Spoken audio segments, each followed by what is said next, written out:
Welcome to the 17th State of the Freeport Address here at Subic Bay Exhibition and Convention Center. Ladies and gentlemen, good afternoon. Our guest of honor today is someone whom we call a people-centric or people-oriented leader. This special quality of our guest of honor stems from his humble beginnings. A graduate of De La Salle University with a degree of BS Mechanical Engineering, having risen from the ranks as a sales engineer, he has successfully climbed in his way up to the corporate ladders of several companies he has worked for and headed, eventually becoming a seasoned businessman. With a keen attention for details, especially on the soft resources of every business, its employees. Throughout his successful career in logistics and in every leadership position he has assumed or has been appointed to, which includes the presidency and chairmanship of the Subic Bay Freeport Grain Terminal Services, Inc., Mega Equipment International Corporation, and the Subic Bay Yacht Club, among others, he has stayed abreast with the emerging business opportunities in the rapid expanding bulk grain industry. Yet what is truly admirable about this man is not only his sharp business acumen, but especially his caring attitude towards people around him. A characteristic he has maintained and upheld through the decades. This very attribute now drives him to provide the best quality service for all stakeholders of the agency, the Special Economic and Freeport Zone, to which no less the President of the Philippines, His Excellency President Ferdinand Marcos Jr. has appointed him. Today, his first and topmost concern is prioritizing the needs and concerns of the people he works with and works for, the employees of Subic Bay Metropolitan Authority, the locators of the Freeport business community, the workforce, and of course the Subic Bay Freeport community as a whole, by creating economic activities and employment. Ladies and gentlemen, I'm honored to present to you the Chairman and Administrator of the Subic Bay Metropolitan Authority, Engineer Eduardo Jose Aliño.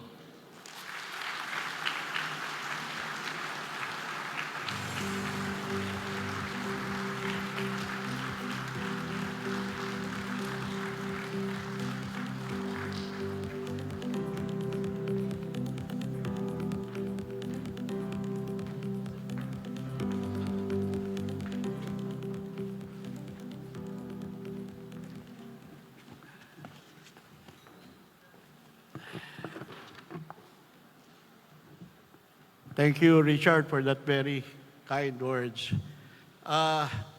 You may take your seat, please. Thank you.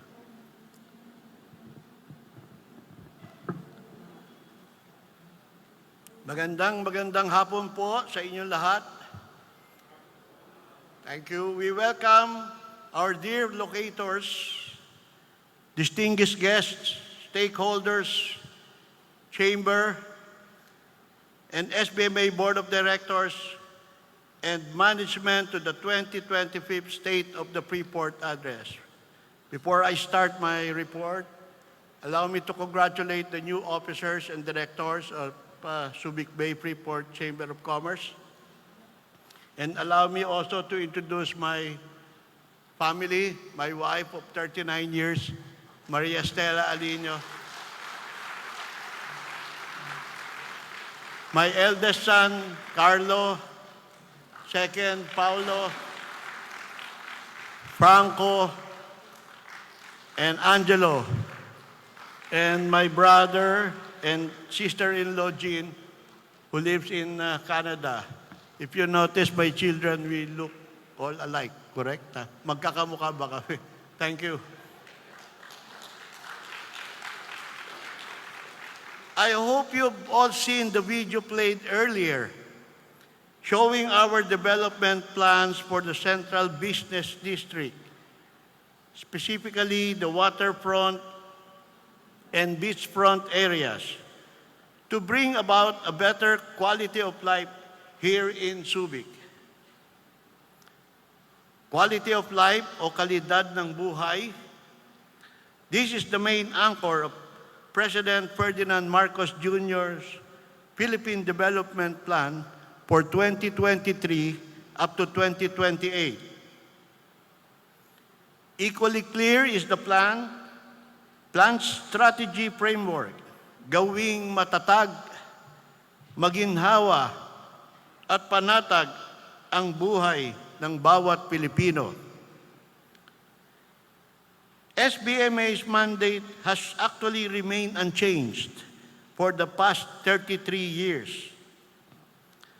But today, the SBMA, or the Subic Bay Metropolitan Authority, intends to pursue that same mandate through its vision of Subic Freeport as a green port city, a shared aspiration crafted together by our management team and board of directors.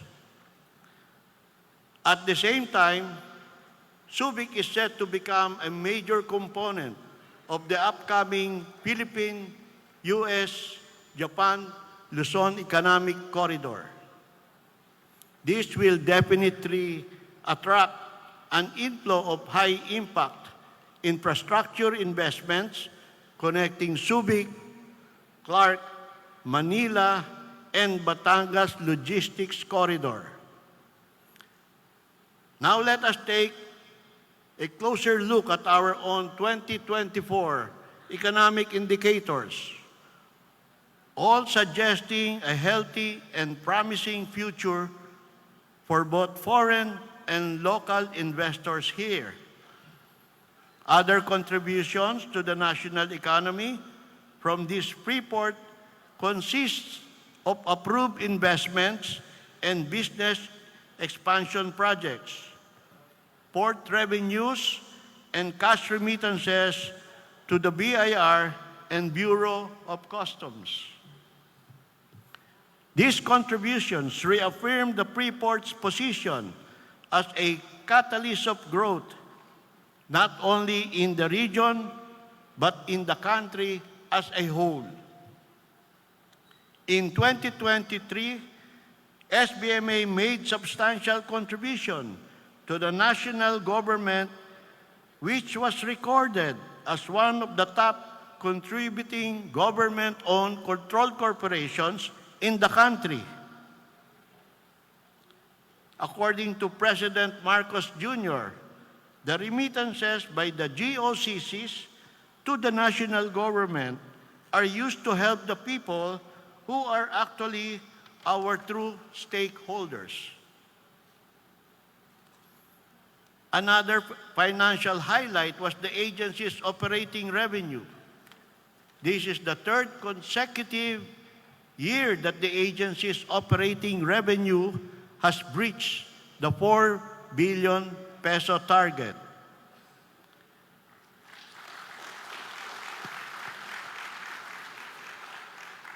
The Subic Bay Metropolitan Authority's contribution to the economy is also spread out to our contiguous local government units.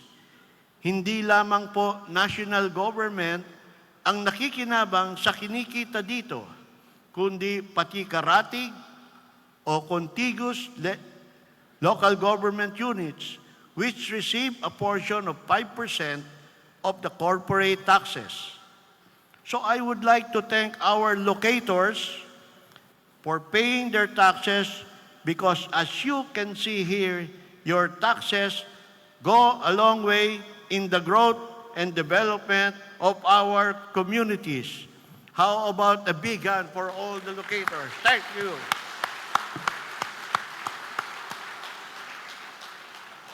A vital role and mandate of the SBMA is the generation of employment.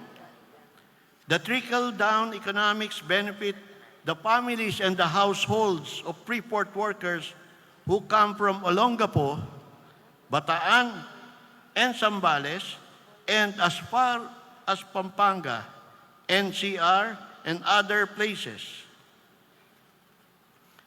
The fact that we are the only Freeport in the country With a real multimodal system, the land, sea, and air is not lost on us.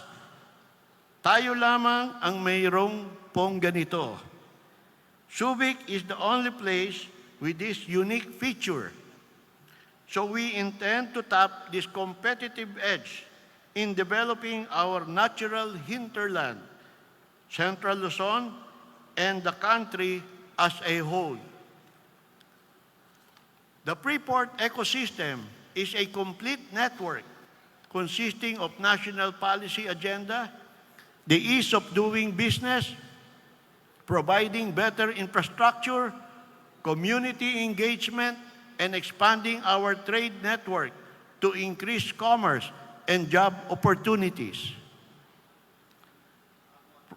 From our business and investment group comes this promising and impressive picture of 2024. So I would like to thank our new locators for their vote of confidence in choosing Subic as their investment site. This is a firm expression of your faith in the way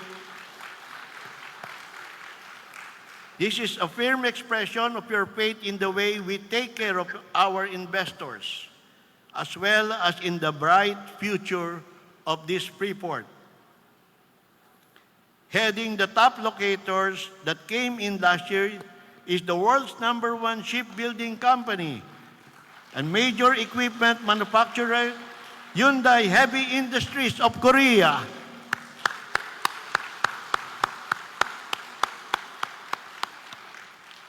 Thank you. We are extremely proud to host this shipbuilding giant, which will put us back on the global map of maritime manufacturing. According to President Marcos Jr., this industry will also enable the transfer of critical skills and improve the position of the Philippines in the global market. And speaking of job generation, I would like to cite two of our locators, Sanyo Denki and NIDEC, whose expansion projects will open up a combined total of 6,500 jobs. So maraming salamat po, Sanyo Denki and NIDEC, for opening windows opportunities for our people. Another boost to a business-friendly ecosystem is the Create More Act, which earlier was explained by no less than Mr. Bubong Antonio. Maraming salamat sa lahat ng nagtrabaho tungkol sa Create Act. Thank you, Bubong. This law marks the advent of specialized incentives that are more globally competitive, investment-friendly, predictable, and accountable for present and prospective investors here and in the rest of the country. Another bright note is the continued expansion of SBIT. Its network now includes 10 major carriers and about 16 co-loaders to serve logistics requirements here much better. Another valuable stakeholder of ours is our workforce, including our SBMA employees, whom we consider a driving force in the growth of Subic. So in response to the President's instruction and his Pambansang Pabahay para sa Pilipino, or 4PH program, SBMA signed a Memorandum of Understanding with the Department of Human Settlements and Urban Development for our socialized housing project. In our estimate, around 1,400 employees stand to benefit from these projects, since we plan to build 4 towers, each having 15 stories and a total of more than 1,400 units. Part of our housing project are dormitory-type accommodation for our Freeport workers. One is along Argonaut Highway and the other is at George Dewey area, which we are happy to report broke ground last week. These housing projects will feature mess halls where affordable but quality food will be made available. Actually, malaking bagay po ito because they save not only on their daily commute and food expenses, but they also get to save their energy before heading to work or after a hard day's work.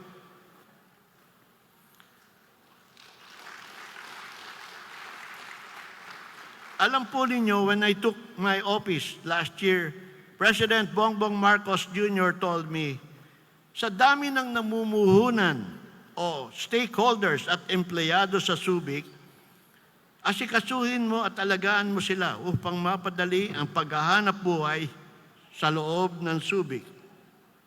The President also told me to do whatever the agency needs in order to improve the ease of doing business here for as long as it is within the law.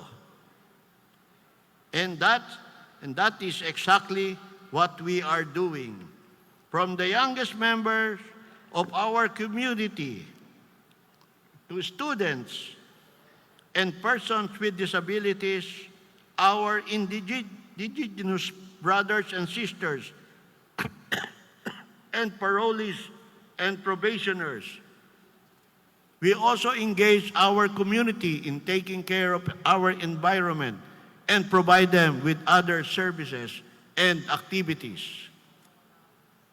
Caring for our stakeholders include equipping our workers with the proper skills, knowledge, and technology. This Center for Excellence will strengthen our human base and further sharpen our edge and competitiveness as a Freeport and investment hub. Last year, we hosted the 23rd Conference of the International Network of Affiliated Ports, or INAP, and we're also honored to receive the INAP chairmanship.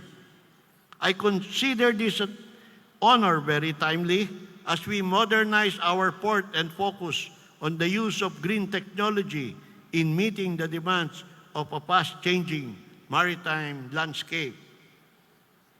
Along this line, we champion the International Maritime Organization's green initiatives by signing a green manifesto together with our fellow INAP members.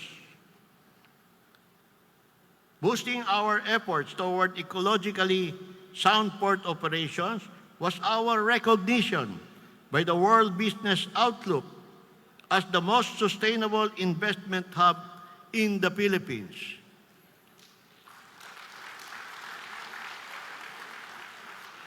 Thank you. We are also proud of the strides of tourism here. As a major tourism recognition for enterprises and stakeholders, award winner, the Subic Bay Freeport Zone garnered the most outstanding community-based tourism program, a much coveted honor of the recognition program.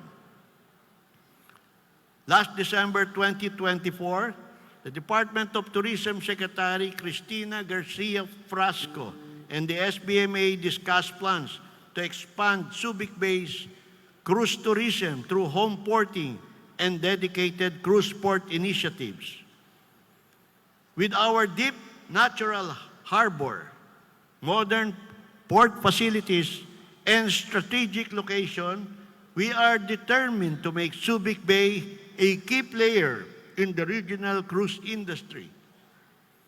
Our vision is to make Subic not only a cruise ship terminal, but a home porting hub and turned around port for cruise ships in the region.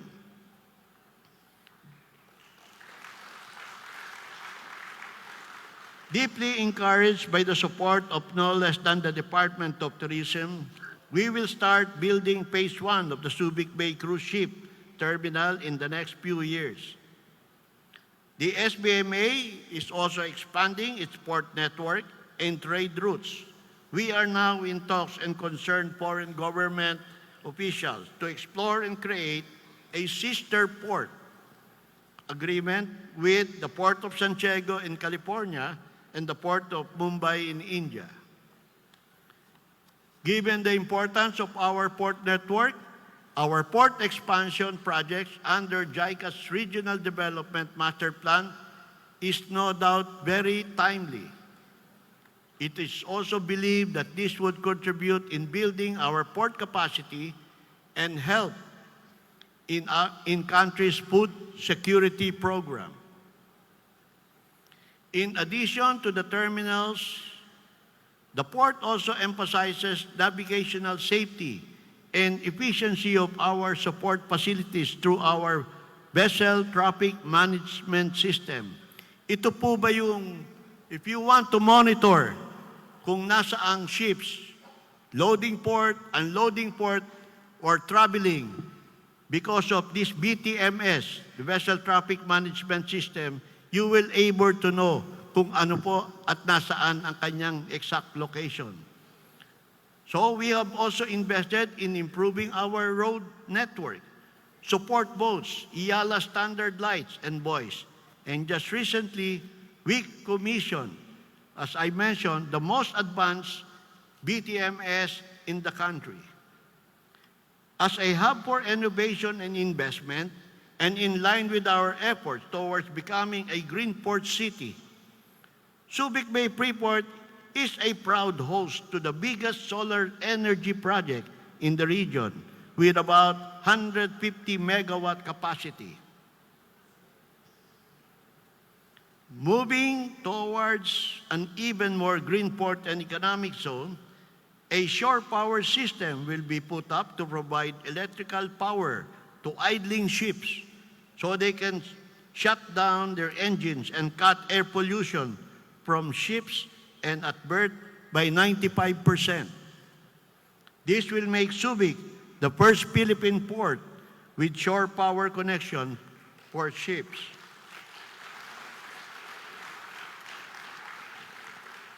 Underlying trust in transforming Subic Bay into a green port city and hub for investment and innovation is to make this Subic the first carbon-neutral freeport and economic zone.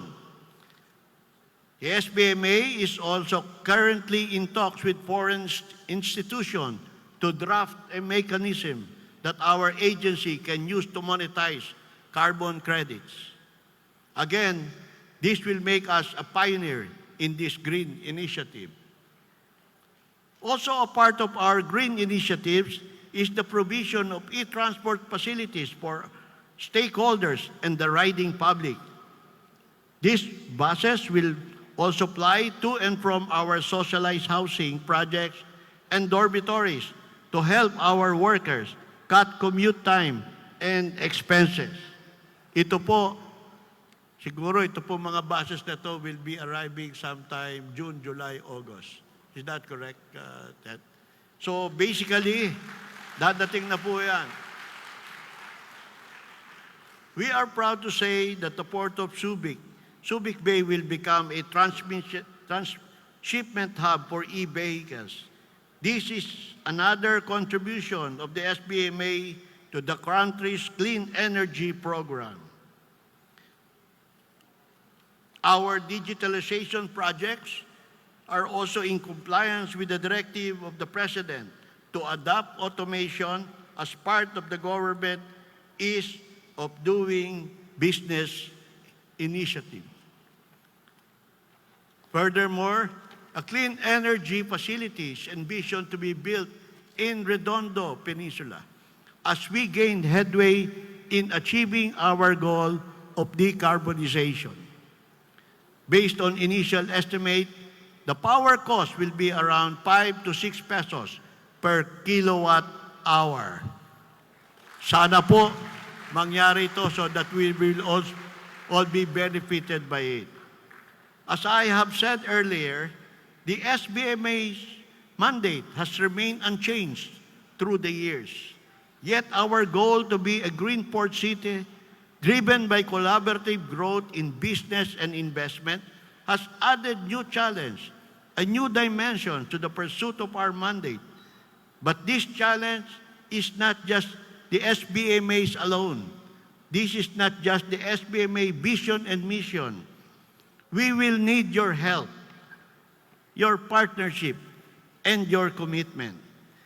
Because providing all stakeholders, both yours and ours, with the best quality of life ought to be the shared aspiration and purpose of everyone. The new vision and mission of the SBMA draws inspiration from the best development models adopted by the Port of Singapore, Hong Kong, Osaka, and San Diego. So together, let us move forward, driven by our shared goals and by the words of President Marcos during his inaugural address. Let us continue to push boundaries, inspire one another, and build a future that truly reflects who we are and what we hope to be.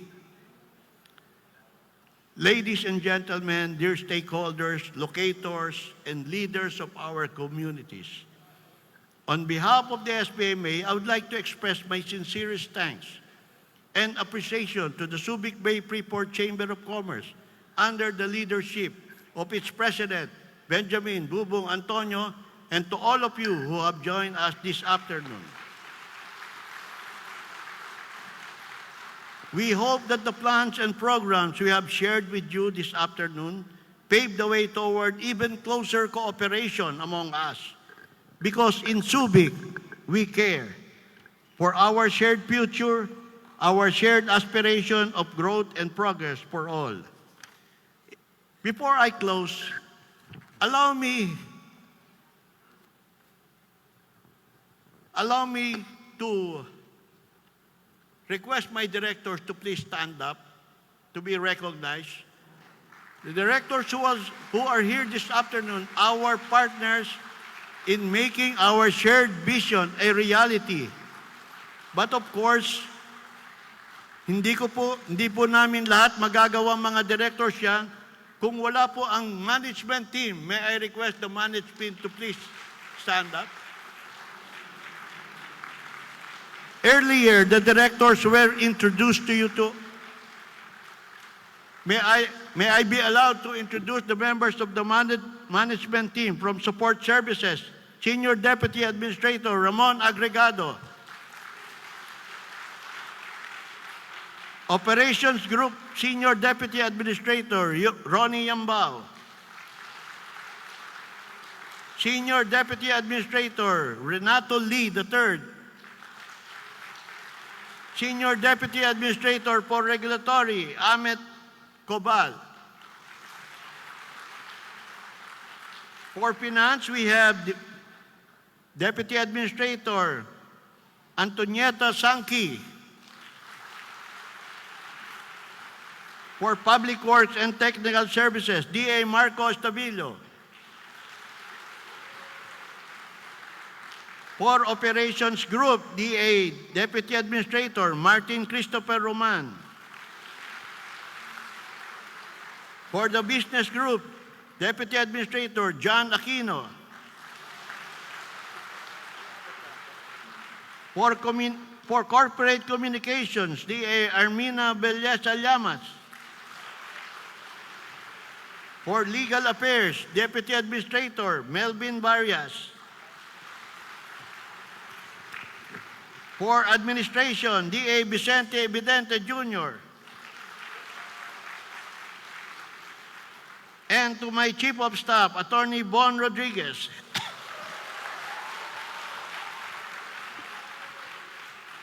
And officers and head of offices under the Chairman and Administration Group and the rest of the SBMA management team, thank you so much. I am very honored and take pride to work with all of you. Magandang hapon po sa inyong lahat at maraming salamat.